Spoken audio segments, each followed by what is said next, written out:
여러분 안녕하십니까? 오늘은 독도의 날이었습니다. 부산 시민들도 함께 모여서 독도는 우리 땅을 외쳤는데요. 여기에 대맞춰 한 학술단체가 독도가 우리 대한민국 영토임을 증명하는 일본 문서를 처음으로 공개했습니다. 현지호 기자가 취재했습니다. 일본 영사관 앞에서 열린 낭독식. 독도의 날을 맞아 독도는 우리 땅을 강력히 외친 겁니다.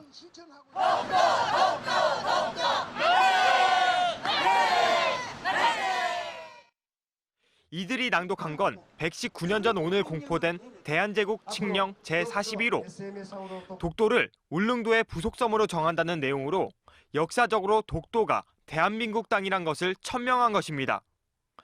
이들은 또 독도박물관을 국립으로 승격하고 독도를 관광지로 만들 것을 정부에 촉구하기도 했습니다.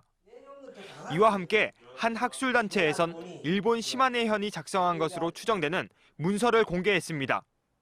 연합국 최고사령관 지령에 따라 독도 인근 12해리 안에서 일본 어선의 활동을 제한한다는 내용인데 일본 자치정부가 독도 인근에서 일본인의 어업 행위를 금지한 것입니다. 해방 이후 미 연합국이 독도를 일본 영토에서 제외했는데도 일본인의 독도 어획 활동이 계속되자 시마네현이 일종의 경고를 내린 것으로 보입니다. 현 청장이 내리는 문서, 그 문서가 지금 이리 밝혀지고 있으니까 일본이 그 말할 수가 있겠어요? 일본 지방자치단체가 고시를 통해 독도를 대한민국 땅이라고 인정한 셈인데 독도가 우리 땅이라는 주장을 뒷받침할 중요한 사료가 될 것으로 보입니다. MBC 뉴스 현지호입니다. 잇따른 내부 비리와 눈덩이 보조금 문제를 안고 있는 시내버스 준공영제. 그래서 지난 여름 부산시가 개선안을 내놓았는데요. 이를 논의하기 위한 다자 협의체가 진통 끝에 오늘 첫 논의에 들어갔는데 시작부터 치열한 논쟁을 예고했습니다. 송광무 기자입니다. 시내버스 준공영제를 개선하기 위한 협의가 오늘부터 시작됐습니다. 부산시와 버스 노사, 시민단체 등 10명으로 구성된 상생협의회에서는 부산시가 제안한 18개 시내버스 준공영제 개선안이 중점적으로 논의됩니다. 내 것만 강조를 하면 시민의 눈높이에 맞는 그러한 준공영제가 만들어질 수가 없습니다. 부산시는 권역별, 도시철도 노선 중심으로 버스 노선을 개편해 운영의 효율성을 높이고 재정 지원금 한도를 설정해 적자를 줄이겠다는 입장입니다. 또 시와 버스회사 등이 실시간으로 회계 정보를 공유하고 버스회사 수익금도 감독을 강화하겠다고 밝혔습니다.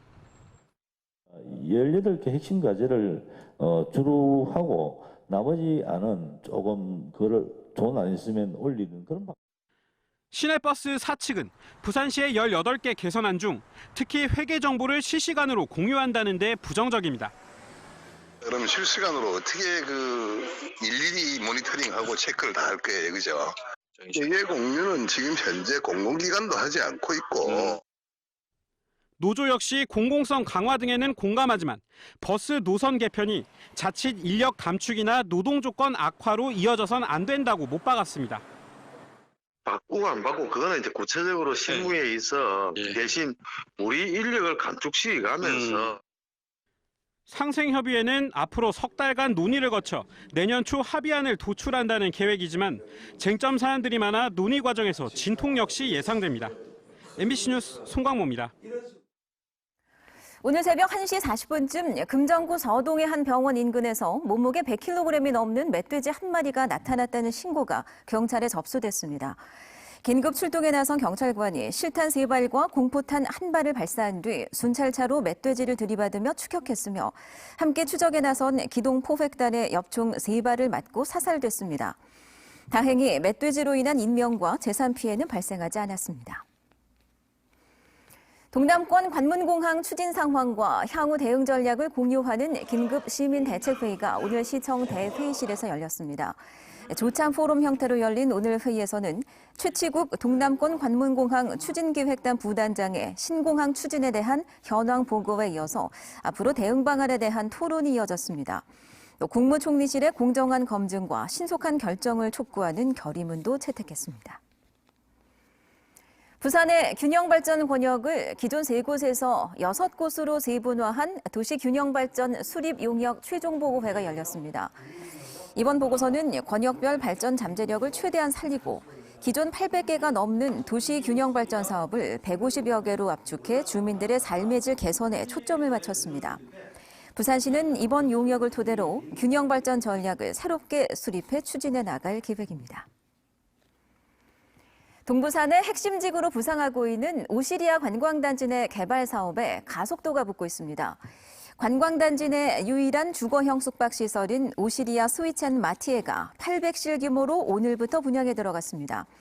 앞서 지난 5월 국내 최대 규모의 테마파크인 롯데월드 어드벤처 부산이 공사를 시작했고 내년 상반기에는 세계적인 가구 매장 이케아 부산이 문을 열 예정입니다.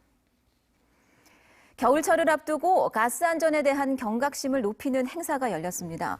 한국가스안전공사 부산본부는 오늘 오후 백운포 체육공원에서 부산시와 도시안전공사, LP가스 판매협회 등 관계자 300여 명이 참석한 가운데 2019 가스안전 결의대회를 개최했습니다.